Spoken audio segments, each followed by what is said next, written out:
안녕하세요. 칠순을 맞은 김진영이라고 합니다. 인생을 살다 보면 별의별 꼴을 다 본다지만 이번만큼은 저도 혀를 내둘렀습니다. 자식놈은 다 날도둑이라는 말, 예전엔 흘려들었는데 이제는 뼈저리게 알겠더군요. 믿었던 자식놈에게 눈뜨고 코 베일 뻔했으니 말 다 했죠. 하지만 세상 물정 모르고 당하기만 할 죄가 아닙니다. 나이를 괜히 먹은 게 아니니까요. 결국 시원하게 혼을 내줬습니다. 혼 정도가 아니었죠. 피눈물을 흘릴 정도로 느끼게 해줬습니다. 왜 그렇게 했냐고요? 글쎄, 제 이야기를 한번 들어봐 주십시오. 저 진짜 평생 성실하게 살아왔습니다. 중학교 행정실장으로 40년간 한자리에서 근무했어요. 매일 새벽부터 일어나서 학교 문을 열고 행정근무 후에는 야간 근무까지 자처하며 그렇게 지냈습니다. 당연히 그렇게 살아야 한다고 믿었거든요. 고마운 제 아내와 하나뿐인 아들놈이 있었으니까요. 그래서 딴 곳에 눈 한번 돌린 적이 없었습니다. 친구들이 진영아, 오늘 좀 일찍 끝나서 한잔 하자고 해도 꼭 거절했어요. 미안해, 집에 가야 해 라고 하면서요. 솔직히 술값도 아까웠고 그 시간에 집에 가서 아들 숙제도 봐주고 아내 힘든 거 도와주는 게 맞다고 생각했거든요. 다방에서 차 한 잔은 물론이고 맛있는 음식은 커녕 매일 김치와 맨밥, 도시락 두세 개를 들고 다닐 정도로 근검절약하며 살았죠. 돈을 허투루 쓴 적이 없었어요. 양복 한 벌로 10년을 입고 구두도 밑창이 다 닳도록 신고 다녔죠. 부창부수라고 제 아내도 참 성실한 여자였습니다. 맞선 자리에서 첫눈에 반해 결혼까지 했는데요. 그때 중매쟁이 할머니가 그 처녀는 참 알뜰해요 라고 하시더군요. 정말 그 말이 맞았어요. 제 월급이 적다 보니 늘 아끼는 생활이 몸에 배었는데 아내는 저보다 더했습니다. 결혼 초기에는 정말 쪼들렸어요. 신혼집도 작은 원룸이었고 가구도 중고로 샀죠. 아내는 밤늦게까지 바느질 부업을 했고 근처 농장에서 일도 했어요. 그렇게 모은 돈으로 조금씩 살림을 늘려갔죠. 아들이 초등학교에 들어가서는 아내도 요구르트 배달에 가사도우미 일까지 하면서 가게에 보탬이 됐어요. 오전에 요구르트 배달 끝내고 점심 먹고 바로 남의 집 청소하러 다니니 너무 미안하고 고마웠지요. 그렇게 해서 둘이 악착같이 모은 돈으로 집도 샀습니다. 뭐 큰 평수는 아니고요. 우리 세 식구 살기에 안성맞춤이었습니다. 계약할 때 부동산 중개사가 이 정도 평수에 이 가격이면 괜찮은 조건이라고 하더군요. 30년 전 일이니 그때보다는 집값이 오르긴 했더라고요. 집 사고 나서 매달 대출금 갚느라 또 허리띠 졸라매고 살았죠.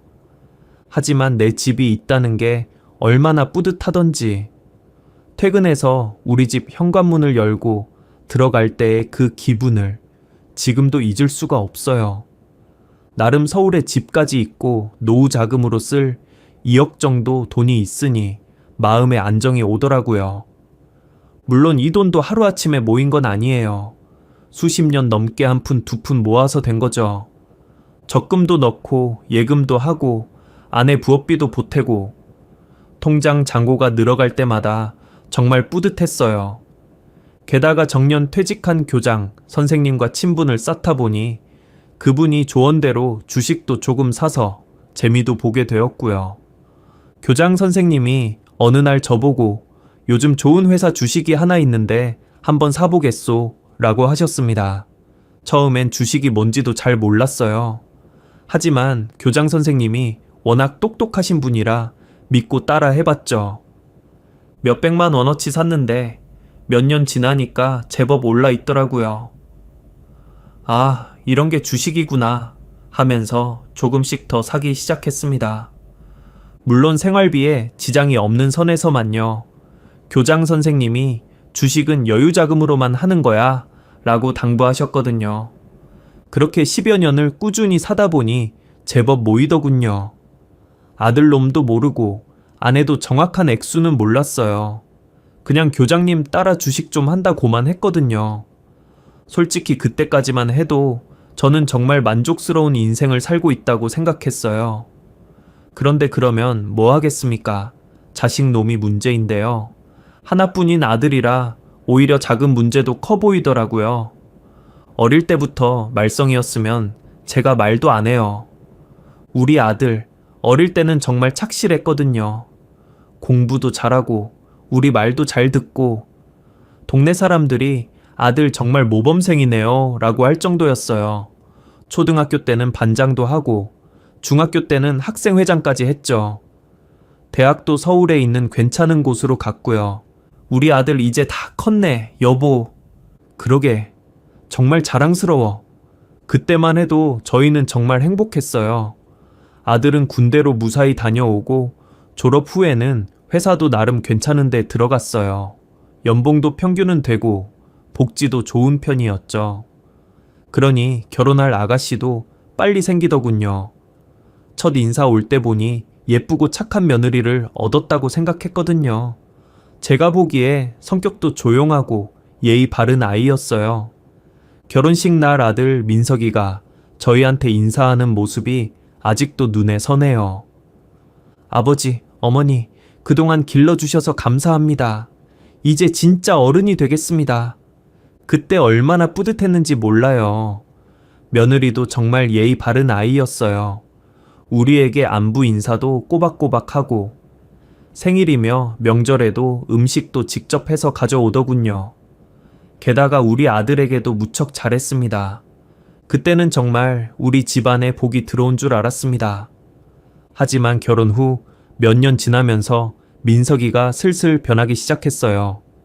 처음엔 회사 일이 힘들다, 스트레스가 많다고 하길래 그려니 했거든요. 그런데 점점 집에 오는 횟수도 줄어들고 전화도 잘 안 받고 제 아내가 민석이 괜찮은 건지 모르겠네 라고 걱정할 정도였어요. 그러던 어느 날 갑자기 폭탄 선언을 하더군요. 아버지, 어머니, 이혼하려고 해요. 뭐? 이혼이라고? 네. 성격이 안 맞아요. 아내가 그 자리에서 주저앉았습니다. 알고 보니 이놈의 자식이 바람을 폈더라고요. 29살 필라테스 강사였는데요. 아들 회사 근처에 있는 학원에서 일하는데 오다 가다 눈이 맞았대요. 솔직히 둘이 어떻게 만났는지 뭐가 중요하겠어요. 아무리 그래도 조강지처를 벌이다니요. 욕정에 눈이 멀어서 말입니다. 저는 죽어도 이혼은 안 된다고 했습니다. 무조건 마누라에게 빌라고 했어요. 민석아, 너 정말 실망이다. 어떻게 그럴 수가 있냐? 아버지, 죄송해요. 근데 집사람이 용서할 수 없대요. 애도 없는데 그만 끝내자고. 민석이가 용서해달라고 빌었지만 이미 엎질러진 물이었어요. 첫 번째 며느리는 완전히 마음을 닫았고 이혼 의사를 굽히지 않았어요. 위자료도 제법 큰 금액을 요구했고요. 결혼 5년차 애가 왜 안 생기는지 걱정만 했는데 다른 문제가 있을지 몰랐습니다. 알고 보니 바람도 2년 정도 피운 걸로 드러나더군요. 그때부터 저희 부부 고민을 많이 했습니다. 이혼은 시켜야 하는데 위자료라도 며느리에게 줘야 되지 않겠습니까? 아버지, 도와주세요. 정말 죄송하지만 달리 방법이 없어요. 위자료가 줄 돈이 없어요. 돈도 없는 놈이 바람은 왜 피워? 도대체 왜? 제가 버럭 소리를 질렀다. 평생 그렇게 화낸 적이 없었는데 그때는 정말 참을 수가 없었어요. 아버지 사랑이 죄는 아니잖아요. 사랑 같은 소리 하고 있네. 이놈이 이래도 잘했다고 말대답하는 거야. 정말 어이가 없었어요. 바람 피운 게 사랑이라고? 그것도 결혼한 몸으로 말입니까? 아버지, 저 이혼하고 진짜 정신 차리고 잘 살게요. 위자료 제대로 안 주면 집사람이 회사에 찾아와서 난리를 피운다고 해요. 아버지, 저 한 번만 살려주세요. 아들이 아예 눈물로 호소하더군요. 지금 생각하면 그때 우리 내외가 순진했지요. 아마 아들놈이 돈 준다고 헤어져 달라고 난리를 쳤을 겁니다만 그때는 저도 아내도 그걸 모르고 걱정이 태산이었습니다. 아들놈이 제 돈을 믿고 버린 일이었어요. 여보, 우리 아들 어떡해? 회사에서 소문나면 직장 생활도 힘들어질 텐데. 문제는 소심한 제 아내가 알아누웠던 거였어요. 아들놈 잘못될까봐 노심초사하니 병이 날 수밖에 없잖아요. 고민 끝에 결국 저희가 평생 모은 예금을 다 털어서 위자료 문제를 해결해줬어요. 그동안 악착같이 모은 돈이 한순간에 통장에서 사라지더군요. 그런데 그게 끝이 아니었어요. 몇 달 후 민석이가 새 여자를 데려왔어요. 바로 그 필라테스 강사였어요. 바람 피웠던 바로 그 여자였습니다. 아버지, 어머니, 소개해 드릴게요. 우리 결혼하려고요. 정말 뻔뻔하더라고요. 바람 피워놓고는 그 여자와 결혼한다고? 예쁘긴 예뻤지만 뭔가 첫 번째 며느리와는 완전히 다른 느낌이었어요. 좀 더 화려하고 거침없다고 해야 할까요? 우리 아들보다 나이가 8살이나 어리니 그랬던 걸까요? 결혼? 이혼한 지 얼마나 됐다고 벌써? 아버지, 이번엔 정말 진짜예요. 미연이 아니면 안 되겠어요. 아들놈이 그렇게 읍소를 하는데 저라도 버틸 재간이 없었습니다. 그런데 이게 다가 아니었습니다. 아버지, 신혼집이 필요해요.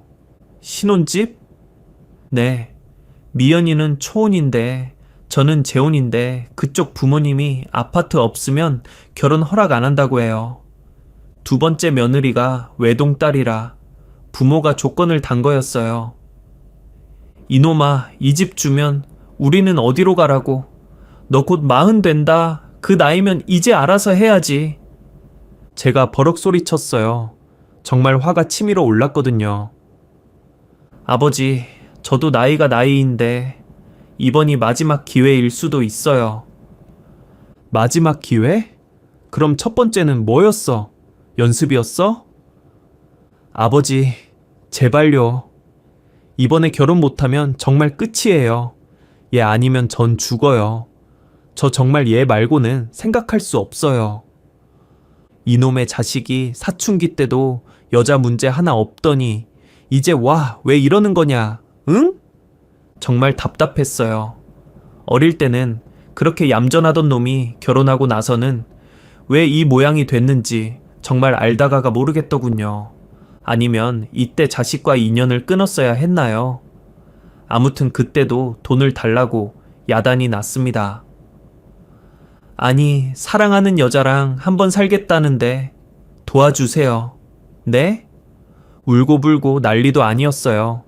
옆에서 두 번째 며느리도 눈물을 글썽이면서 애원하더라고요. 아버님, 정말 죄송해요. 저희도 어쩔 수 없는 상황이에요. 어쩔 수 없는 상황? 그럼 처음부터 바람 피우지를 말았어야지.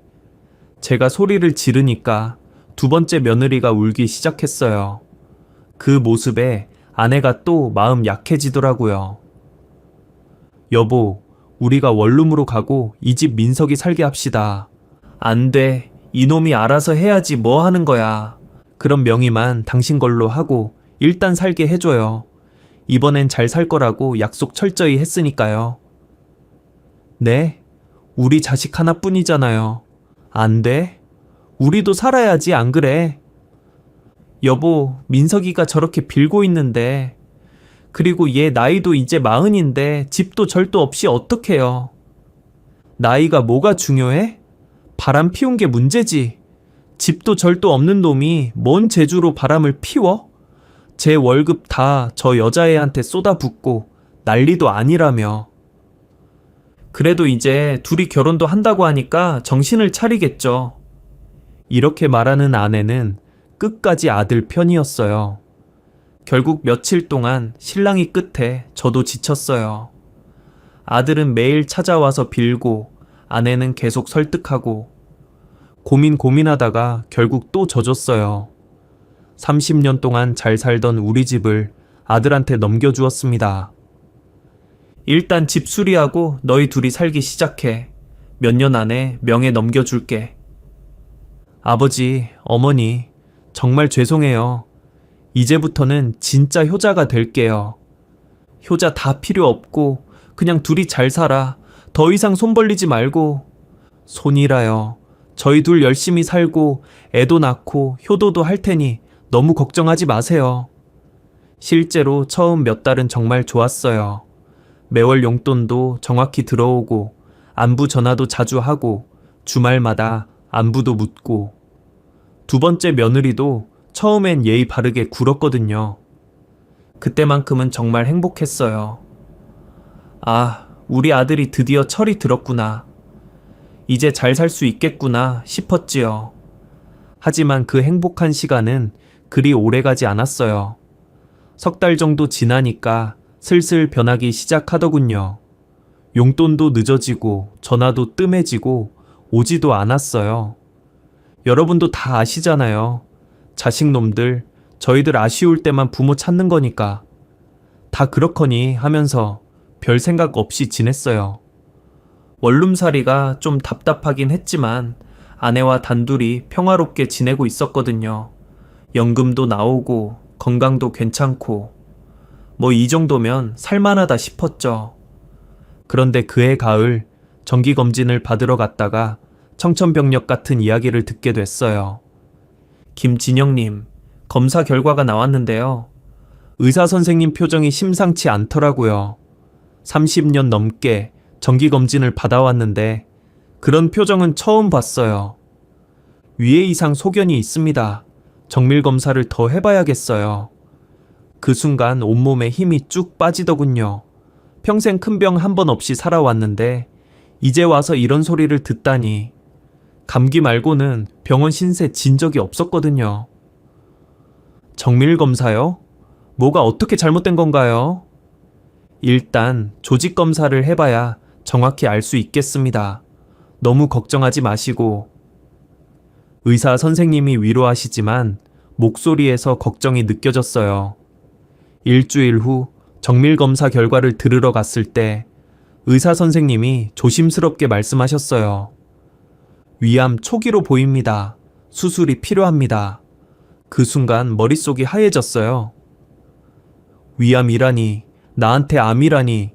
70년 동안 살면서 암이란 말은 남의 이야기인 줄만 알았는데 말이죠. 수술하면 괜찮아지는 건가요? 다행히 초기라서 완치 가능성이 높습니다. 하지만 수술 후 항암 치료도 받으셔야 해요. 집에 와서 아내한테 말하니까 아내도 그 자리에서 주저앉더군요. 여보, 어떡해. 우리가 뭘 잘못했길래? 아내가 울면서 하는 말을 듣고 있으니 더 마음이 아팠어요. 평생 고생만 시킨 아내인데 이제 와서 또 걱정을 끼치다니 정말 미안했습니다. 괜찮아, 여보. 의사 선생님이 초기라서 괜찮다고 했잖아. 아내에게는 그렇게 말했지만 저는 속으로 무척 떨렸어요. 암이라는 게 무서운 병이라는 건 알고 있었거든요. 그렇지만 어쩔 수 없잖아요. 받아들여야죠. 그래서 바로 아들한테 전화했어요. 피부티라서 그런지 이런 일이 생기니 더 생각이 났습니다. 민서가, 아버지가 암에 걸렸다. 그런데 아들 반응이 정말 상상도 못했습니다. 아, 그래요? 그럼 아버지 보험 들어두셨죠? 와, 보험금 많이 받겠어요. 첫 마디가 그거였어요. 아버지가 암에 걸렸다는 소식을 듣고 첫 번째로 하는 말이 보험금이라니. 제가 받을 돈이 얼마인지 그게 더 궁금하다는 게 말이 되겠어요?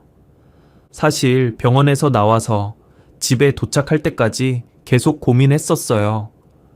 어떻게 아들한테 이 소식을 전해야 할지. 충격을 받을 것 같아서 조심스럽게 말해야겠다고 생각했거든요. 그런데 막상 전화를 걸고 조심스럽게 말했는데 돌아온 반응이 그거였으니 정말 기가 막혔어요. 뭐라고?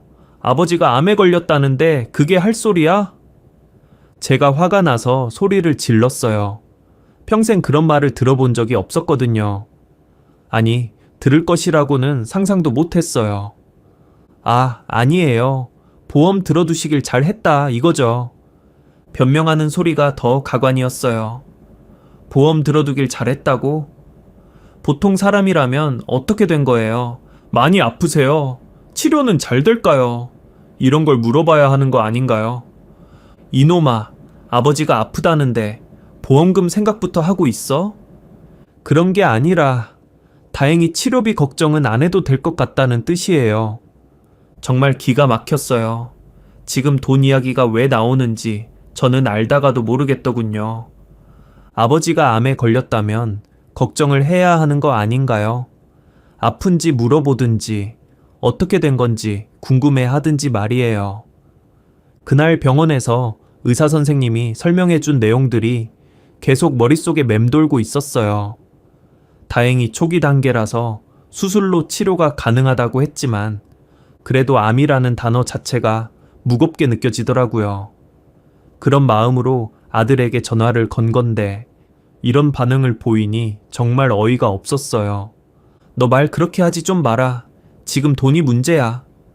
아무튼 병원에서 수술 날짜 잡혔다고 연락 왔어. 다음 주 화요일이래. 아, 네. 그럼 아버지, 혹시 잘못되시면 우린 어떡해요? 그게 무슨 소리야? 정말 어이가 없었어요. 아버지 걱정은 안 하고 자기부터 하고 있더라고요. 아니, 그냥 만약을 위해서요. 혹시 유언장 같은 거 작성해 두셨어요? 아버지 주식이랑 돈 더 있잖아요. 그 소리를 듣는 순간 정말 소름이 끼쳤어요. 만약을 위해서라니. 아직 수술도 안 했는데 벌써 유언장 생각을 하고 있는 거예요. 그것도 제가 숨겨둔 주식까지 알고 있다는 듯이 말하면서요. 몇 년 전부터 교장 선생님 추천으로 주식 투자를 조금씩 해왔었어요. 아내한테도 자세히 말 안 했던 건데 민석이는 어떻게 알았는지 모르겠더라고요. 아마 언젠가 제가 무심코 한 말을 기억하고 있었나 봐요. 이놈아, 아버지가 죽는다고 생각하고 있는 거야. 그런 게 아니라 그냥 준비해 두시면 나중에 상속받기에 복잡하지 않을까 해서요. 복잡하지 않을까 해서 누구한테 복잡해? 아니, 어머니도 힘들어 하실 텐데 미리 정리해 두시면 됐어. 끊어라. 전화를 끊고 나서 정말 기가 막혔습니다. 내 아들이 이런 놈이었나 싶어서 아버지가 암에 걸렸다는 소식을 듣고 첫 번째로 하는 생각이 보험금이고 유산이라니. 그동안 제가 얼마나 잘못 키웠으면 이런 결과가 나왔을까요? 사실 민석이를 키울 때는 나름대로 잘 키웠다고 생각했어요. 공부도 시키고 용돈도 넉넉히 주고 대학교도 보내고. 그런데 결혼하고 나서부터 조금씩 이상해지더라고요. 특히 두 번째 결혼을 하면서부터는 정말 딴 사람이 된 것 같았어요. 아내한테 그 이야기를 했더니 아내도 기가 막혀 했어요. 여보, 민석이가 정말 그런 소리를 했어? 응, 보험금부터 시작해서 유언장, 주식, 상속세까지 다 물어보더라고. 아버지가 아프다는데 그런 걸 먼저 생각하다니. 말도 안 돼. 아내도 실망한 기색이 역력했어요.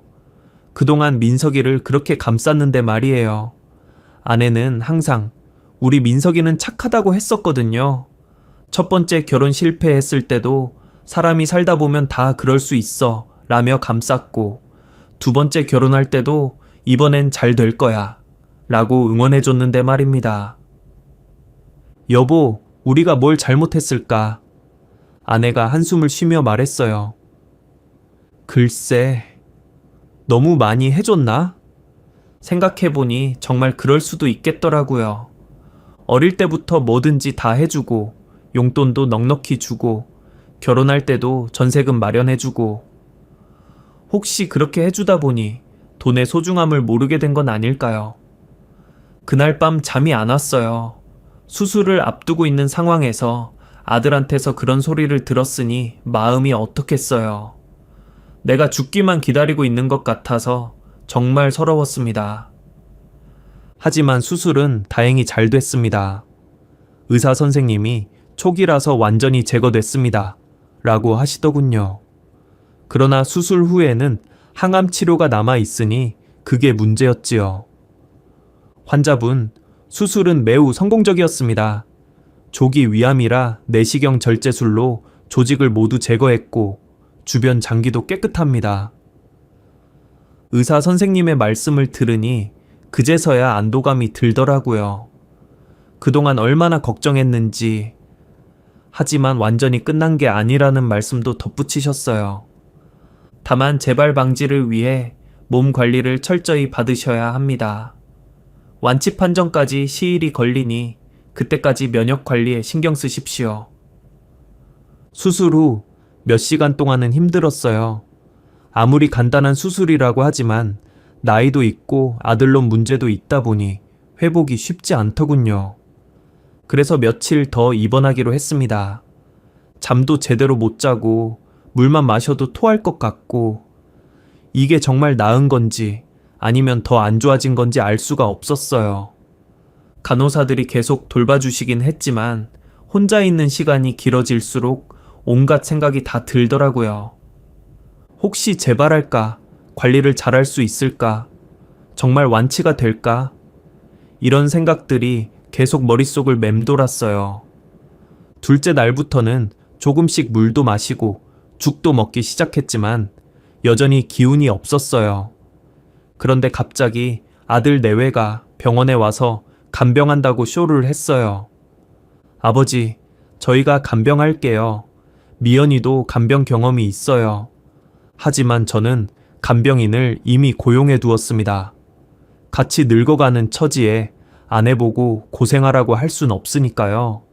그래서 아내에게도 오지 말라고 했고요. 제 몸 나으려다가 마누라까지 골병 들게 하기 싫었습니다. 간병인은 50대 중반의 경력 있는 분이었어요. 이미 몇 차례 암 환자 간병을 해본 경험이 있다고 하더라고요.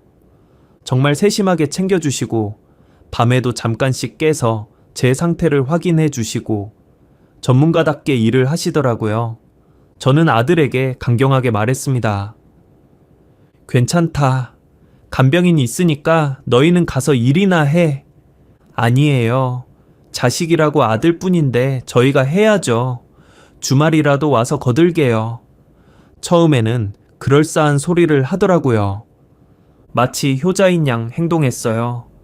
첫날에는 물도 떠다 주고 베개도 정리해주고 간병인이 잠깐 자리 비울 때는 옆에서 지켜보기도 하고 하는 척 하더군요. 뭔가 할 말이 있는 것처럼 보였는데 어쩐 일인지 간병만 하고 말을 안 했습니다.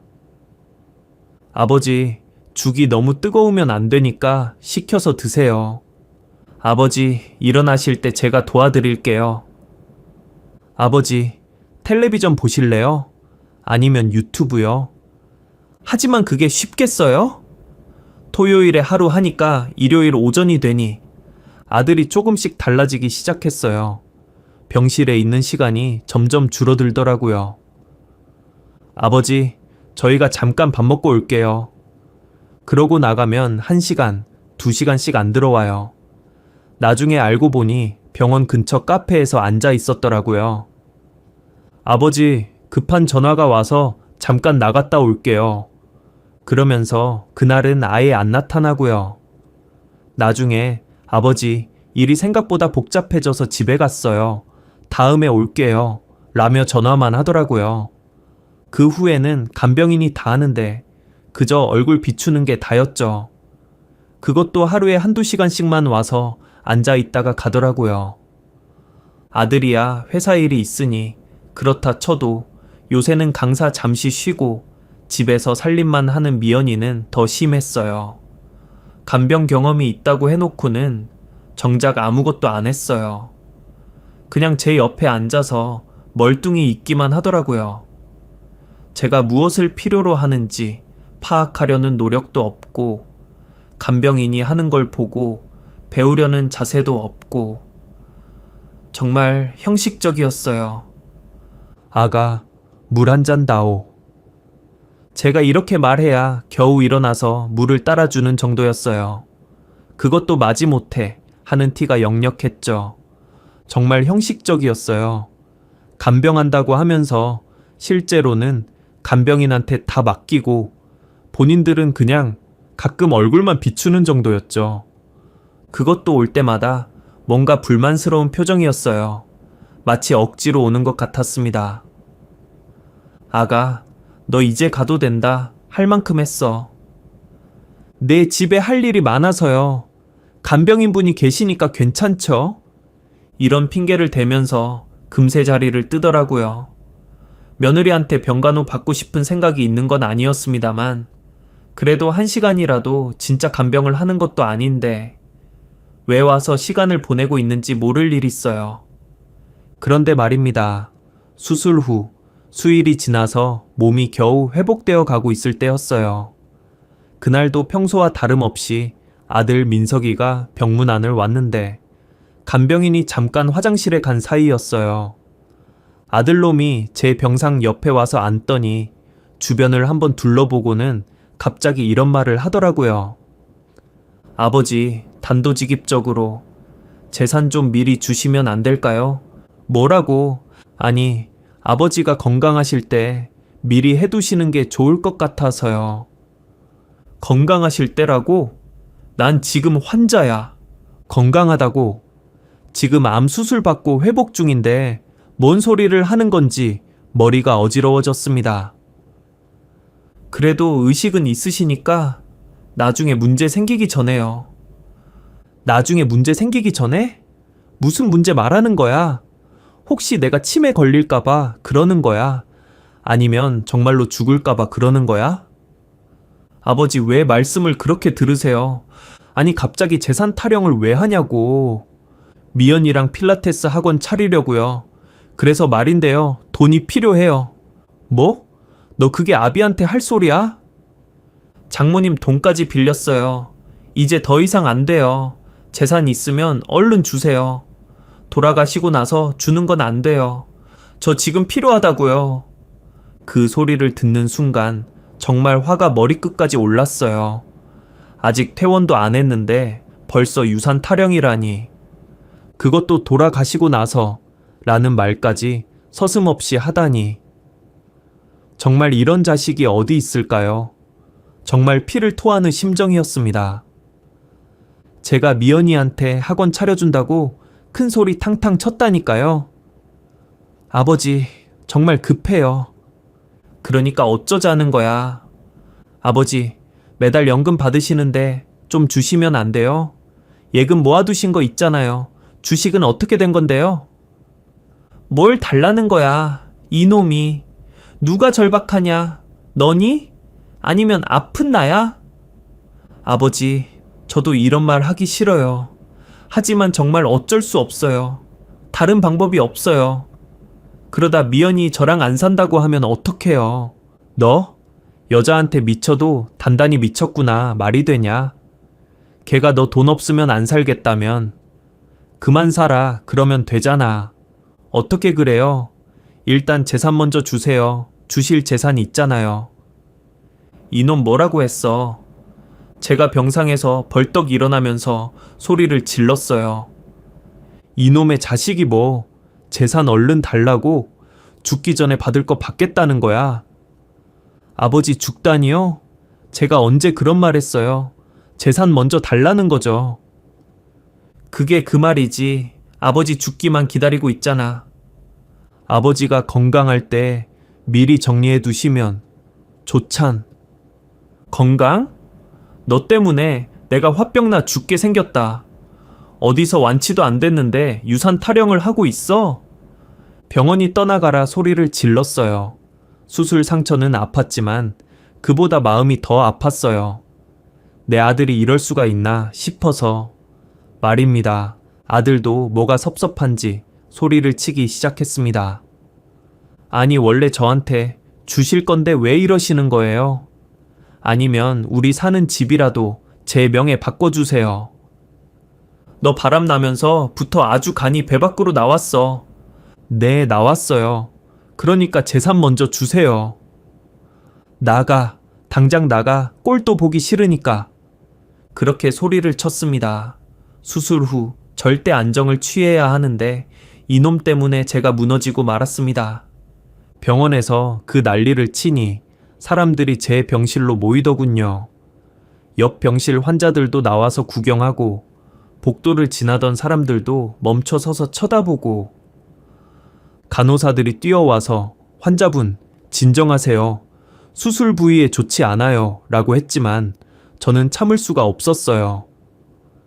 이놈 당장 내보내줘요. 날 죽이려고 작정했어. 환자분 큰 소리 내시면 수술 부위가 벌어질 수도 있어요. 진정하세요. 간호사가 달래봤지만 소용없었어요. 화가 너무 많이 나서 어쩔 수가 없었어요. 아버지, 나가라고. 당장 다시는 내 앞에 나타나지 마. 아버지, 필요할 때 주는 게 좋죠. 제발 이러지 좀 마세요. 그거 얼마나 한다고. 뭐 필요할 때 줘?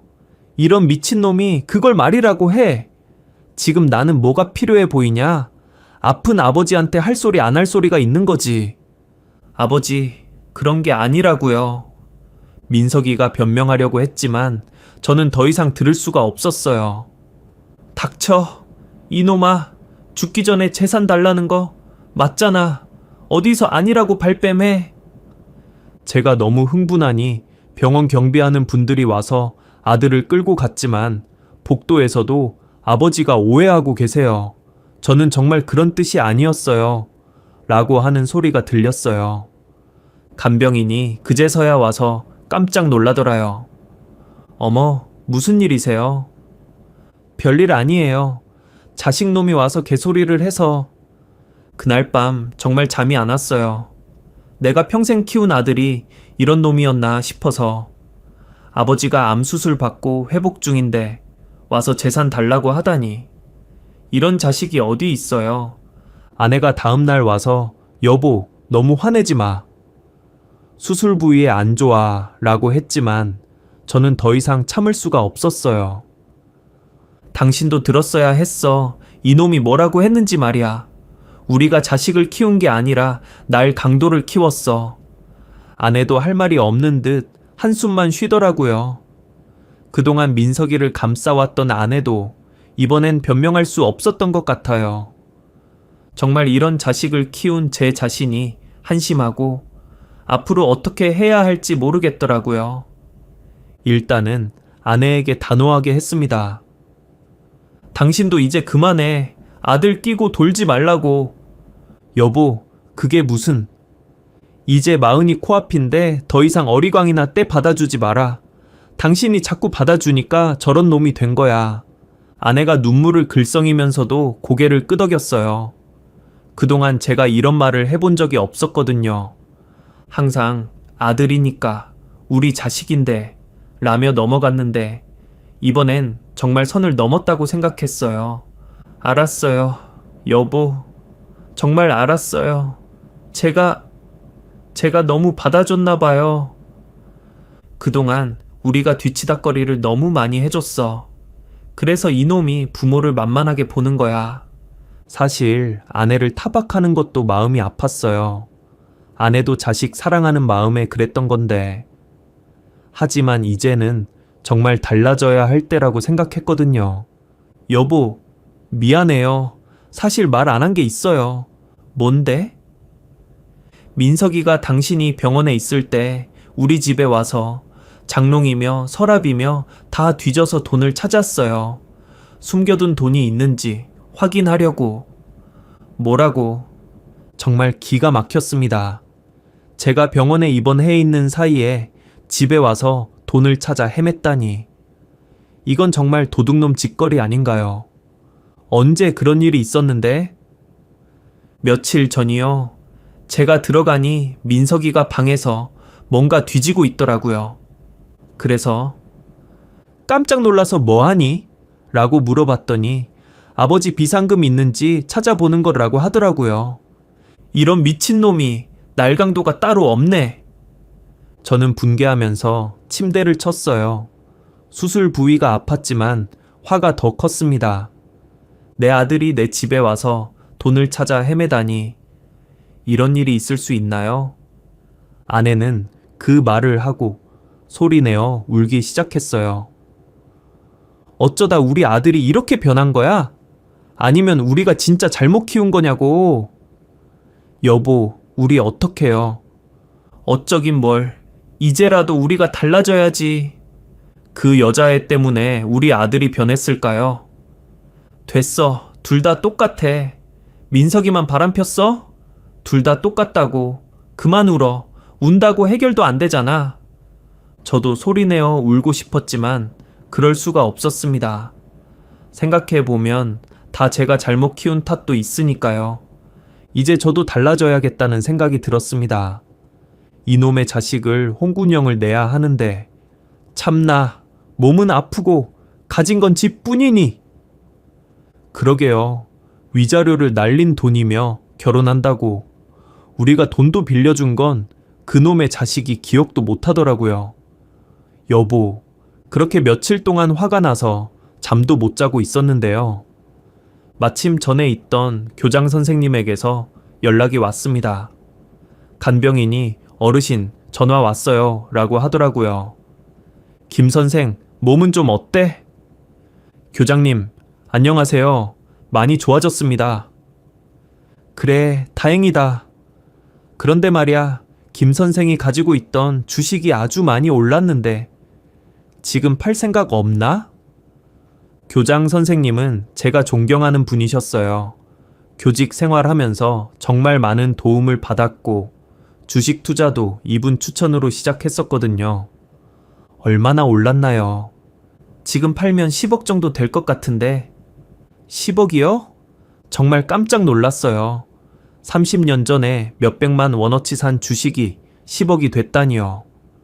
그때 김 교장 선생님이 이 주식은 오래 가져가세요. 나중에 큰돈 될 겁니다. 라고 하셨는데 정말로 큰돈이 된 거였어요. 정말이에요? 10억이요? 응, 내가 확인해 봤는데 확실해. 그런데 지금 고점인 것 같으니까 빨리 팔아야 할 것 같은데 그럼 당장 팔게요. 그래, 그네가 증권사에 연락해서 처리해 줄게. 내일 모레쯤 되면 계좌로 들어올 거야. 정말 감사합니다. 어떻게 보답을 드려야 할지. 뭘 그런 소리를. 그때 내 말 듣고 끝까지 가지고 있어서 다행이야. 전화를 끊고 나서 정말 기쁨의 눈물이 났어요. 하느님이 도와주시는 것 같았습니다. 자식 놈이 그렇게 나쁘게 굴어도 이런 횡재가 생기다니 말입니다. 며칠 동안 몸을 더 회복하고 나니 의사가 퇴원해도 된다고 이야기하더군요. 이제 집에서 몸을 보호하고 한 달에 한 번씩 항암 치료를 하면 된다고 말이죠. 다행히 수술 예후가 좋아 몸도 회복되는 것만 같았습니다. 돈도 생겼겠다. 저는 더 자신이 있었습니다. 이놈의 자식 가만히 안 둔다며 벼르고 있었으니까요. 여보, 자식놈한테 제대로 된 교육을 시켜줄 때가 온 거야. 그래요. 혼 좀 내줘요. 더 이상 나도 못 참겠어요. 아내도 이제는 제 말에 동조하더라고요. 그동안 너무 많은 걸 봤거든요. 이제 진짜 시작이었어요. 자식놈한테 제대로 된 교육을 시켜줄 때가 온 거였습니다. 퇴원하자마자 저는 중요한 결정을 내렸습니다. 일단 집을 팔아버리기로 한 거예요. 아들한테 준 그 집 말입니다. 평생 고생해서 장만한 집을 그렇게 쉽게 주기가 싫어졌습니다.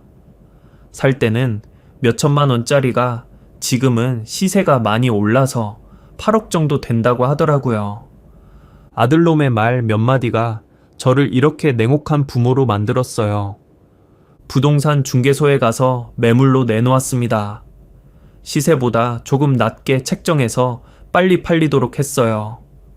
사장님, 빨리 처리해주세요. 급매입니다. 아, 그러세요? 이 가격이면 금방 나갈 것 같은데요. 좋은 위치에 깨끗한 집이라서요. 네, 한 달 안에 처리해 주시면 감사하겠습니다. 부동산에서 나오면서 기분이 후련했어요. 드디어 첫 번째 복수가 시작된 거였거든요. 집을 내놓고 며칠 만에 아들놈이 혼자 찾아왔어요. 퇴원할 때도 오지 않았던 놈이 말이야. 얼굴이 새빨갛게 달아올라서는 문을 쾅쾅 두드리더라고요. 아버지, 문 열어주세요. 집을 정말 팔려고 내놓으셨어요. 현관문을 열자마자 아들이 뛰어들어 왔어요. 그래, 왜? 어떻게 그럴 수 있어요? 미리 상의라도 해주시지. 내 집 내가 팔겠다는데 왜 상의를 해야 해? 민석이가 점점 흥분하면서 목소리를 높이기 시작했어요. 저희는 어디서 살라고요? 갈 곳이 없다고요. 그건 네가 알아서 해. 너 이제 40 다 됐잖아. 아버지, 왜 그래요? 부모가 돼서 자식 망치려고 그러는 겁니까? 이제 와서 부모 타령이라니. 수술 일주일 만에 재산 달라고 할 때는 언제고 말입니다. 참내 기가 막혀서 말이 안 나오더라고요. 너 말을 왜 그렇게 하는 거냐? 그러는 아버진 저희를 거리로 몰아요. 어떻게 이럴 수 있어요? 부모가 돼서 말이죠. 부모? 그러는 넌 자식 맞냐? 나한테 재산 맡겨놨어. 그건 오해라고 몇 번을 말씀드려요. 아들은 더욱 악다구니를 쓰기 시작했어요. 아버지, 미연이 임신했어요. 손자가 태어날 건데 어떻게 집을 팔 수 있어요? 갑자기 임신 이야기가 나오더라고요. 하지만 저는 이게 거짓말이라는 걸 알 수 있었어요. 급하게 지어낸 말 같았거든요. 설사 임신이라고 쳐도 저는 그 집에서 아들 내외를 내쫓을 생각이었습니다. 임신했다고 해도 네가 알아서 키워야지. 나는 상관없어. 민석이가 정말 놀란 듯이 쳐다봤어요. 아버지, 정말 그러실 거예요? 손자인데. 손자든 손녀든 네가 책임져야지. 나는 이제 모르겠어. 아버지, 어떻게 그러실 수 있어요? 혈육인데. 혈육이라고? 너도 내 혈육인데 나한테 어떻게 했는지 기억 안 나? 민석이가 막 소리를 지르면서 악다구니를 쓰기 시작했어요. 아버지는 정말 인정머리가 없어요. 자식에게 돈 쓰는 게 그렇게 아까우세요? 그래, 아깝다. 아까워 죽겠어. 너같이 싸가지 없는 놈한테 돈을 쓰는 게 너무 아까워. 아버지, 정말 냉정하시네요. 어떻게 자식한테 이럴 수 있어요? 냉정? 너도 나한테 충분히 냉정했잖아. 저는 그런 적 없어요. 아버지가 오해하고 계세요. 오해가 아니야. 보험금부터 물어보고 유언장 얘기하고 주식이 얼마나 있냐고 묻고.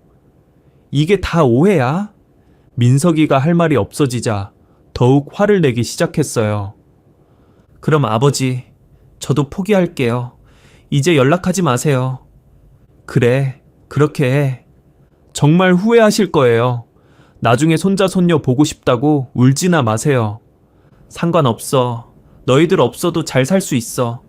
당장 나가. 다신 찾아오지도 말고. 저는 그 길로 아들을 집에서 내쫓았습니다. 잘못했다고 빌어도 용서해 줄까 말까인데 그렇게 나오니 어이가 없더라고요. 하지만 저는 전혀 후회하지 않았어요. 집도 돈도 없는 건 아들이다 보니 또 찾아오더군요. 이번에는 아들과 며느리가 함께 왔습니다. 문을 안 열어주려고 했더니 그래도 며느리가 있으니 어쩔 수 없이 집으로 들였습니다. 아버지, 제발 한 번만 더 기회를 주세요. 아버님, 저희가 정말 잘못했어요. 용서해 주세요. 며느리는 저 보란 듯 배를 만지작거리더군요. 아들놈이 재빨리 소리쳤어요. 아버지, 미연이 정말 임신했어요. 3개월 됐다고요. 그래? 정말로? 저는 일부러 관심 있는 척 했어요. 네, 정말이에요. 병원에서 확인받았어요. 그럼 좋네. 지금 당장 병원에 가자.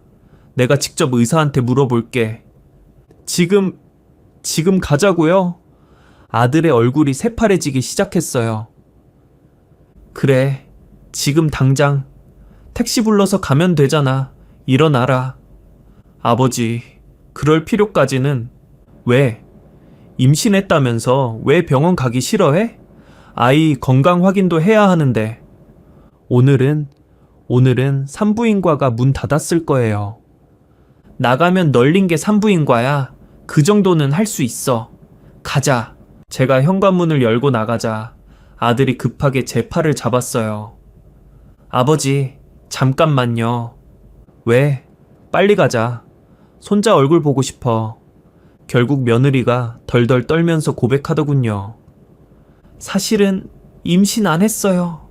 뭐라고? 죄송해요. 거짓말이에요. 거짓말인 걸 알았지만 막상 그 놈들 입에서 그 말이 나오니 정말 화가 나더군요. 이놈들이 거짓말까지 해? 아들이 늪을 꿇고 빌기 시작했어요. 아버지, 정말 죄송해요. 어쩔 수 없었어요. 어쩔 수 없어서 거짓말을 해. 손자까지 이용해서. 며느리도 같이 무릎을 꿇으면서 울었어요. 아버님, 저희가 잘못했어요. 용서해 주세요. 하지만 저는 이제 정말 끝장을 내기로 마음먹었어요. 일어나, 나가. 아버지, 제발. 안 나가면 경찰 불러. 경찰이요? 그래. 지금 당장 핸드폰으로 신고하면 되겠지. 제가 핸드폰을 꺼내자 민석이가 급하게 일어섰어요.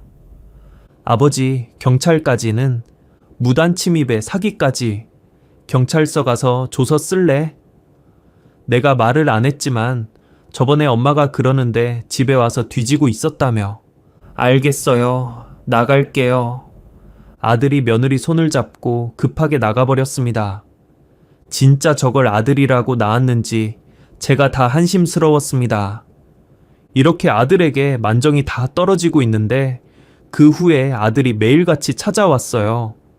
아침, 점심, 저녁 가리지 않고 와서 갈 곳이 없다고 징징거렸습니다. 경찰을 부른다고 해도 막무가내 집 밖에서 무릎 꿇고 한 번만 봐달라고 하고 난리도 아니었습니다. 아버지, 정말 갈 곳이 없어요. 제발 도와주세요. 매일 같은 소리만 하더라고요. 하지만 저는 문도 열어주지 않았어요. 드디어 집 장음을 치르고 저는 사람을 시켜 아들 짐을 모두 밖으로 내몰았습니다.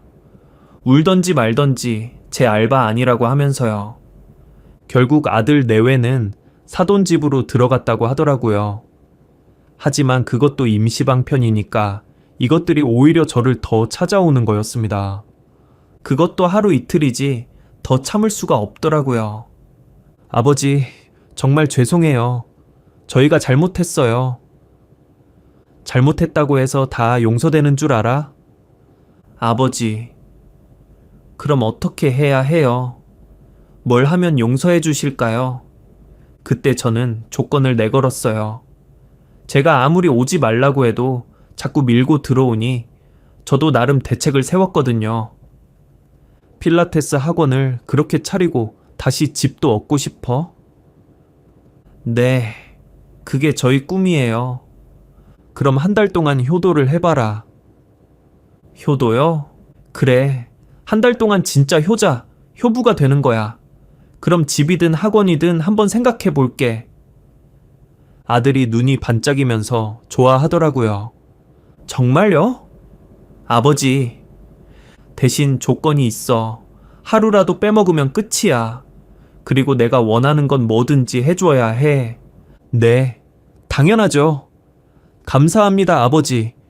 며느리도 감사합니다, 아버님. 이라고 하면서 고개를 숙였어요. 저는 솔직히 아들 내외가 끝까지 버티지 못할 걸 알고 있었어요. 느낌이라는 게 있지 않겠습니까? 제가 심하게 대하면 더 이상 찾아오지 않겠지 싶어 그날부터 저는 아들 내외를 정말 혹독하게 부렸습니다. 개처럼 부려먹었어요. 민서가 오늘 삼겹살 먹고 싶어. 직접 구워주고 쌈 싸서 입에 넣어줘. 네, 아버지! 아들이 고기를 구우면서 진땀을 흘렸어요. 평생 요리 한번 해본 적 없던 놈이 서툴기 짝이 없더라고요. 고기를 태우기도 하고, 덜 익히기도 하고. 그럴 때마다 저는 가차 없이 혼냈어요. 이것도 제대로 못해. 다시 해. 네, 죄송합니다. 아가야, 집안 대청소해라. 네, 아버지. 며느리가 고무장갑 끼고 화장실 변기를 닦는데 얼굴을 찌푸리면서도 참고 했어요. 평생 이런 일 해본 적 없어서 서투르기 짝이 없었지만 저는 더 엄격하게 시켰어요. 제대로 안 닦았어. 다시 해. 네, 죄송합니다. 민서가 내 발톱 깎아줘. 발톱이요? 왜? 효도 안 하려고? 아니에요. 바로 할게요. 아들이 무릎을 꿇고 제 발톱을 깎아줬어요. 40 다 된 놈이 아버지 발톱을 깎는 모습이 정말 가관이었죠. 다른 가족들이 보면 어떻게 생각할까 싶었지만 저는 신경 쓰지 않았어요. 이것들이 그동안 너무 공짜로 모든 것을 얻었구나 싶었어요. 아내는 그러지 말라고 해도 저는 계속 강행했습니다. 하루는 아들 내외, 아내와 저 이렇게 찜질방에도 갔습니다. 그래서 우리 아내 등을 밀어주라고 며느리에게 시켰고, 저도 아들에게 몸을 맡겼습니다. 여탕에서야 어떻게 했는지 저는 모르겠지만 아들은 땀을 흘리며 제 등을 밀어주더군요. 그렇게 목욕 효도를 하라고 난리를 친 며칠 후 저는 아들 내외에게 또 이야기했습니다. 민서가 오늘은 제주도 가자. 제주도요? 갑자기요? 갑자기가 뭐야? 효도한다면서. 비행기 표가 있으세요? 아버지, 내 놈이 해야지. 효도하는데 내 돈으로 하랴. 그렇게 제주도 웽복 항공권, 호텔까지 아들 돈으로 예약을 했습니다. 알고 보니 그동안 며느리와 아들은 해외여행도 곧잘 다녀온 듯 했어요. 제주도 공항에 도착해서부터 아들을 혹독하게 부렸어요. 민서가 가방 무거우니까 네가 다 들어. 아가야, 엄마랑 나 사진 찍어줘라. 너희만 찍지 말고 우리도 예쁘게 찍어줘. 민서가 맛집 찾아서 예약해놔. 하루 종일 쉴 틈 새 없이 부려먹었어요. 관광지마다 데려다니고 사진 찍게 하고 짐 들게 하고 호텔에서도 편히 쉬지 못하게 했어요. 계속 뭔가 시키고 불러내고 그동안 못했던 자식 노릇 좀 하라고 시켜 먹었습니다. 아들아, 내일은 등산 가자. 등산이요? 한라산 정상은 못 가도 입구까지 가보자. 아버지, 저는 등산을 잘 못해서. 그리고 몸도 안 좋으시잖아요. 싫으면 효도 포기하는 거야. 그리고 제주도 각 주변을 둘러보며 아들 내외를 부려먹었습니다. 아들아, 물 떨어져 간다. 몇 점 가서 사와. 며느리야, 간식 없어. 뛰어가서 사와. 그렇게 놀다 오고 나서는 집에서 또 각종 효도를 하라고 요구했습니다. 아들, 내 신발 닦아줘. 구두약 발라서 반짝반짝하게. 며느리, 내 옷 빨아줘야지. 힘이 들 텐데 둘 다 이를 악물고 참더군요. 돈 준다고 하니 저러는 건가 싶어 속이 상했습니다. 솔직히 복수라고 했지만 열심히 정성을 다해서 해주면 진짜 집이며 학원 해줄 수도 있었습니다. 하지만 이것들을 억지로 하는 게 티가 팍팍 나더군요. 이렇게 효도할 기회를 주는데도 진심으로 안 하다니 어이가 없더라고요. 그래서 더 심하게 요구했습니다.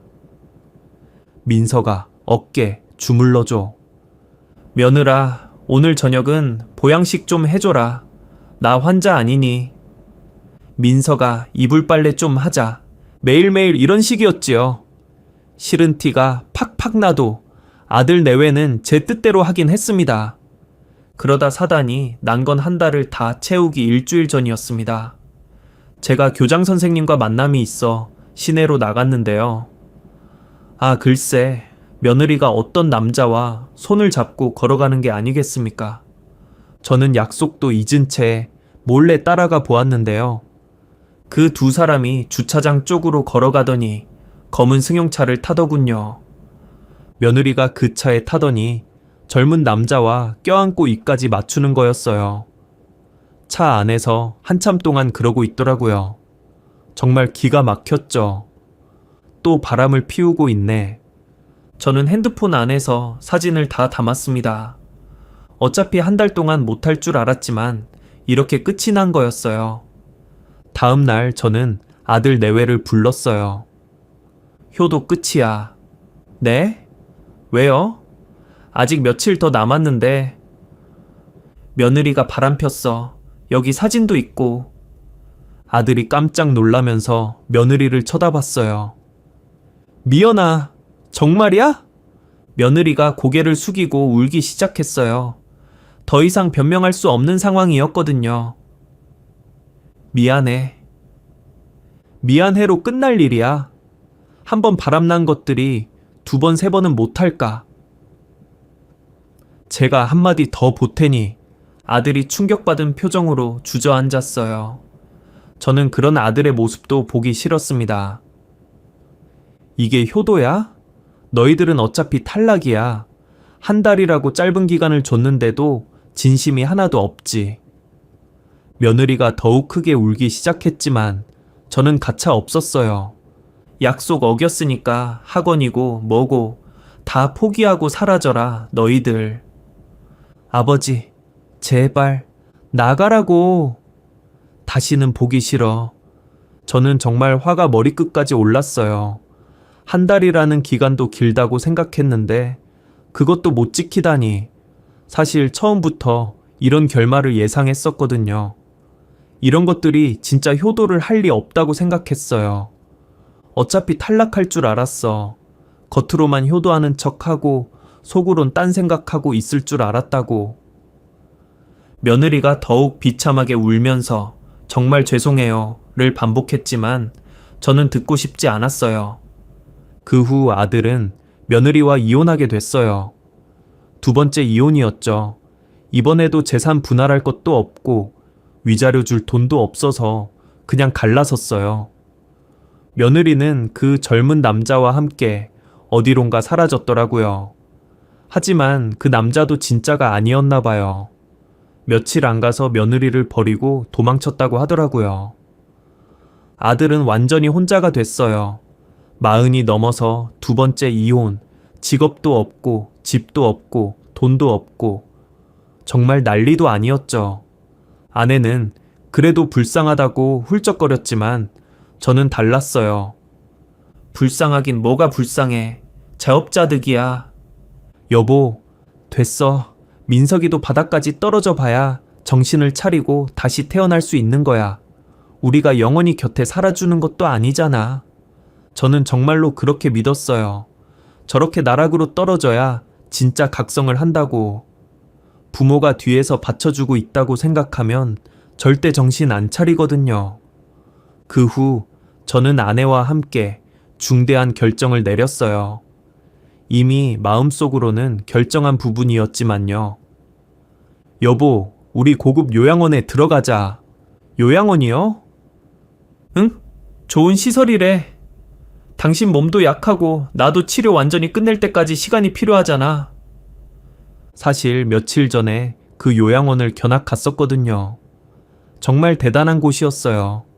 개인 병실은 특급 호텔 스위트룸 수준이고 식당 음식은 최고급 레스토랑 수준이고 의료진은 대학병원 교수들이 와서 진료하고 너무 좋더라고요.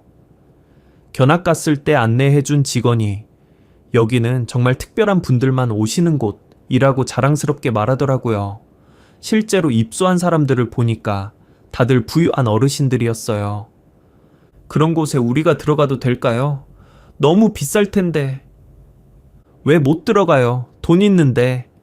주식으로 번 돈이 충분히 있었으니까요. 김 교장 선생님 덕분에 대박이 났거든요. 결국 우리 부부는 그 요양원에 입소했어요. 정말 천국 같은 곳이었어요. 매일 전문 마사지사가 와서 마사지 해주고 영양사가 개인별 맞춤 식단으로 최고급 음식을 만들어주고 의료진이 수시로 건강 상태를 체크해주고 참 좋았습니다.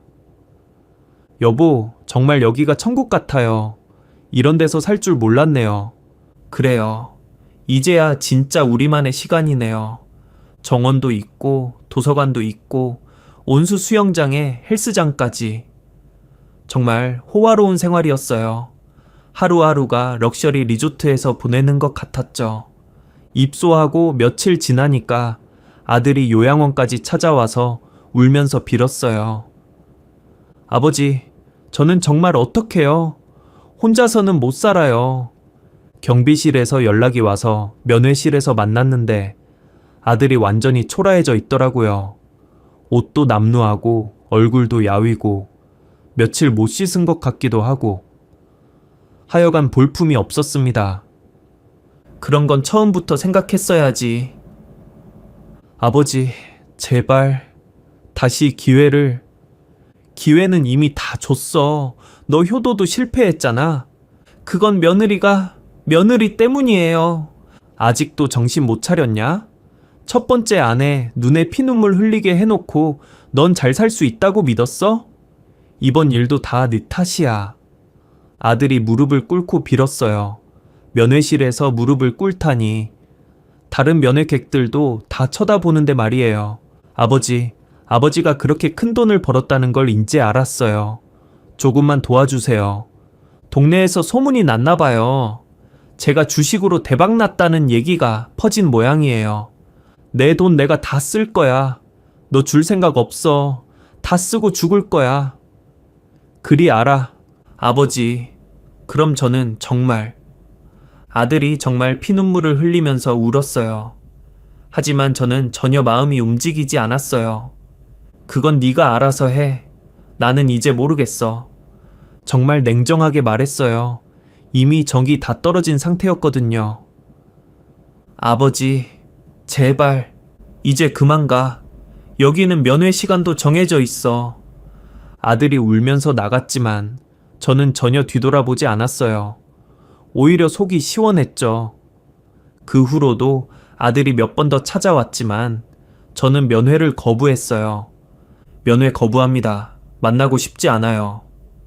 하지만 가족분인데. 가족 아닙니다. 인연을 끊었어요. 요양원 직원들도 처음엔 그래도 혈육인데 라고 했지만 제가 단호하게 말하니까 더 이상 연락을 받아주지 않았어요. 보안팀에 말해서 출입을 막아주세요. 다시 오면 경찰 불러주시고요. 알겠습니다. 그렇게 하겠습니다. 이렇게 해서 제 복수는 완성됐습니다. 아들은 완전히 혼자 남겨두고 저는 아내와 함께 평화로운 말년을 보내게 된 거예요. 매일 고급 식사를 하고 전문 마사지사한테 마사지 받고 요양원 도서관에서 독서하고 아내와 함께 요양원 정원을 산책하고 정말 평온하고 여유로운 일상이었어요. 여보, 우리 이렇게 살 걸 그랬어요. 진작 아들 포기하고. 그래요. 그동안 얼마나 스트레스를 받았는지 이제야 편안해요. 정말 그랬어요. 아들 걱정하느라 밤잠도 못 자고 스트레스 받아서 몸까지 망가뜨리고 그런 날들은 이제 없었습니다. 가끔 요양원 직원들이 아드님이 또 찾아오셨는데요 라고 하면 면회 거부합니다 라고 단호하게 말했어요. 처음에는 직원들도 의아해 했지만 시간이 지나니까 더 이상 묻지 않더라고요. 정말 속이 시원했어요. 그동안 받은 스트레스와 배신감이 다 풀리는 것 같았거든요. 그런데 요양원에 들어간 지 반년쯤 지났을 때 뜻밖의 소식을 들었어요. 드디어 아들이 정신을 차렸다더라고요. 아내에게 아들이 가끔 문자나 연락을 하는 모양이었습니다. 아들이 자립심을 기르고 새로운 일자리를 찾아 다시 출발하고 있다는 거였어요. 더 이상 누구한테 손을 벌리지도 않고 고시원에서 혼자 살면서 묵묵히 일하고 있다고 하더라고요. 그놈이 드디어 정신을 차렸나 보네. 사실 저도 놀랐어요. 그동안 부모한테만 의존하던 놈이 혼자서 버틸 줄은 몰랐거든요. 여보, 아들이 요즘 완전히 달라졌대요. 어떻게 달라졌는데? 매일 새벽에 일어나서 일하러 가고 저녁에는 도서관에서 공부한다고 해요. 알아보니 작은 회사에 취직해서 열심히 일하고 있다고 하더라고요. 예전처럼 큰 회사는 아니지만 그래도 성실하게 출근해서 자기 몫을 하고 있다는 얘기였어요. 회사에서도 성실하다고 칭찬받는다더라고요. 그래? 이제야 사람 구실을 하나 보네? 그리고 술도 완전히 끊었대요. 담배도 끊고 운동도 시작했다고 해요. 정말 완전히 달라진 모양이었어요. 예전에는 일만 끝나면 술집부터 찾아가던 놈이 이제는 도서관에서 자기 개발서를 읽는다니 믿어지지 않을 정도였어요. 역시 아무도 안 도와준다고 생각해야 힘이 나는 법입니다. 누군가 뒤에서 받쳐준다고 생각하면 안일해지는 거죠. 아내가 그래도 다행이다고 하더라고요. 하지만 저는 여전히 냉정했어요. 다행이긴 뭐가 다행이야. 이제야 정상인이 된 거지. 사자는 새끼를 벼랑으로 떨어뜨린다고 하지요. 그 아래에서 버티고 견디고 살아남아야 진짜 사자가 되는 거니까요. 그래야 자립을 하는 거고 진짜 어른이 되는 거예요. 저도 진작에 그렇게 했어야 했습니다. 첫 번째 결혼 실패했을 때부터 혼자 살게 내버려 뒀어야 했어요.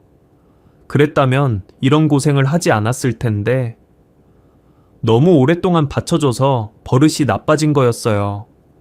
첫 번째 며느리는 어떻게 되었는지 잘 모르겠어요. 아마 어디선가 잘 살고 있겠죠. 그 사람은 나름대로 괜찮은 사람이었으니까요. 아들과 성격이 안 맞아서 헤어진 건이지 나쁜 사람은 아니었어요. 하지만 두 번째 며느리는 정말 말로가 좋지 않더라고요. 미연이 어떻게 됐는지 아세요? 아내가 조심스럽게 물어보더라고요. 뭐 궁금하지도 않지만 어떻게 됐는데? 그 젊은 남자가 알고 보니 완전한 사기꾼이었대요. 사기꾼?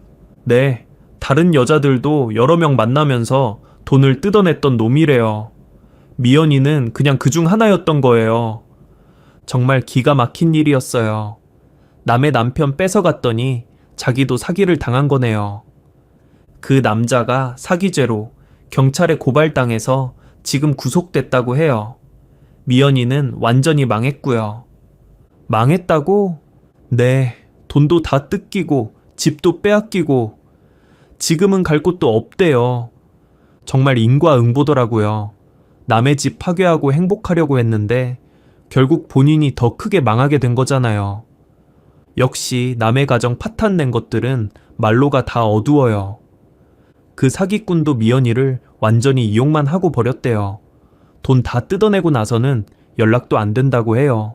며느리가 돈도 잃고 집도 잃고 남자한테도 버림받고 완전히 거지가 된 모양이었습니다. 이런 소식은 아내가 저 몰래 아들하고 전화를 하면서 알게 된 사실이에요. 아내에게 아들과 인연을 끊으라고는 못했습니다. 하지만 예전처럼 아내가 헌신적으로 아들에게 해줄 일은 없을 겁니다. 그건 저랑 약속한 바였거든요. 지금은 아들이 어떻게 살고 있는지 궁금하지도 않아요. 자기가 선택한 길이니까 자기가 책임져야죠. 저는 이제 정말로 자유로워졌어요. 아들 걱정 없이, 스트레스 없이 아내와 단둘이서 행복하게 살 수 있게 된 거죠. 저는 아들에게 기회를 충분히 많이 줬다고 생각해요. 첫 번째 이혼할 때도 감쌌고, 두 번째 결혼할 때도 도와줬고, 심지어 병원에서 그런 소리 듣고도 효도할 기회까지 줬는데, 그것도 제대로 못했으니까 이제는 정말 끝이에요. 우리 부부를 위해서만 살려고 합니다. 그동안 자식만 생각하며 살아왔는데 이제는 정말 우리 인생을 살 때가 됐어요. 요양원 테라스에서 아내와 함께 차를 마시며 석양을 바라보는 지금, 저는 정말 만족스럽습니다. 이게 바로 진짜 인생이구나 싶어요. 주변에 계신 다른 어르신들도 비슷한 사연들이 많더라고요. 자식 때문에 고생하다가 여기 온 분들이 의외로 많아요. 그분들과 이야기하다 보니 저만 그런 게 아니었더라고요. 요즘 자식들이 다 그래요. 부모를 ATM 기계로 생각해. 맞아요. 우리 때는 상상도 못할 일들이죠. 그런 대화를 나누다 보니 제 선택이 틀리지 않았다는 확신이 들어요.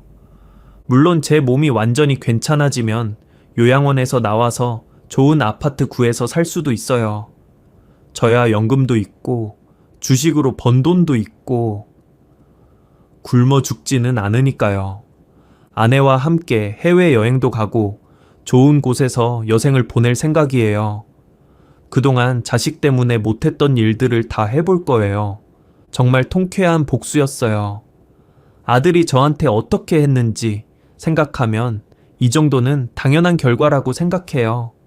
자, 이제 댓글로 몇 살이시고 어디서 이 사연을 시청하시는지 써주세요. 누가 이 영상을 시청하고 있는지 아는 것은 저희에게 정말 중요합니다. 좋아요를 눌러주시고 채널을 구독해주세요. 오늘도 복 받으세요. 감사합니다.